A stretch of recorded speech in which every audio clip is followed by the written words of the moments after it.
everyone, Scott Grossman here, project manager for the Peaks to Plains Trail. I'm here with Jeff Hogue, our construction manager.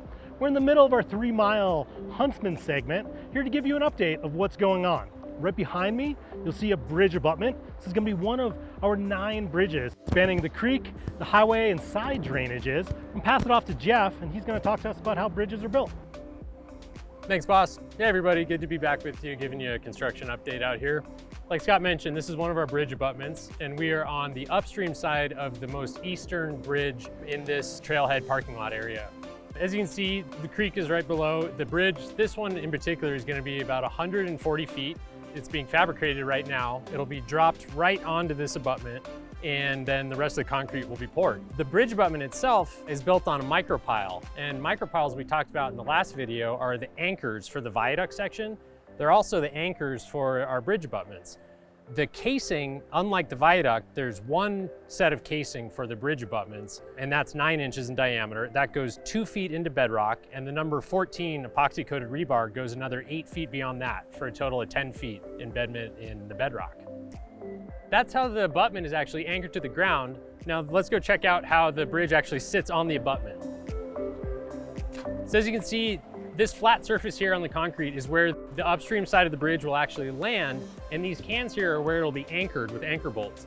So the bridge itself, it's pretty crazy that it'll just rest right on this concrete and be held in place with these 4 anchor bolts, a set here and a set over at that end. The bridge itself is being manufactured right now. It's being fabricated off-site. It'll be delivered in 3 pieces, put together on the road across the creek, and be set in place with a big crane. And that crane is going to take up the whole road and will necessitate another full closure when that time comes to set the bridge. Let's go check out the viaduct section and see the progress on that. So here we are at one of the parts of the trail where we transition from on grade and actually being built on MSE wall to transitioning to the viaduct segment. Underneath this blanket here are 2 micropiles. Just like the rest, they're anchored in bedrock. And on top of those micropiles is going to be another abutment similar to what we just looked at for the bridge.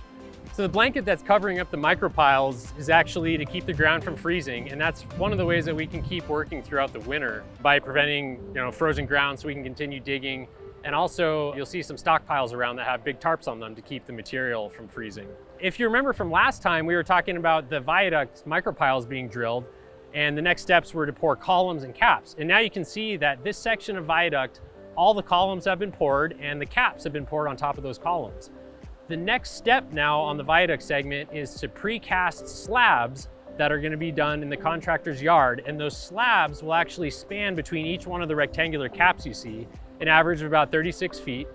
And then on top of those slabs will be the trail that you'll actually ride your bike on and walk or run and enjoy the trail. As you can see, the willows are still coming up and still growing around where we've been doing the construction and the excavation. And that's one of the core goals of this project, is in this seemingly heavy-handed civil job, is coming in here with a surgical approach and resulting in a really light touch. Thanks for all that information, Jeff.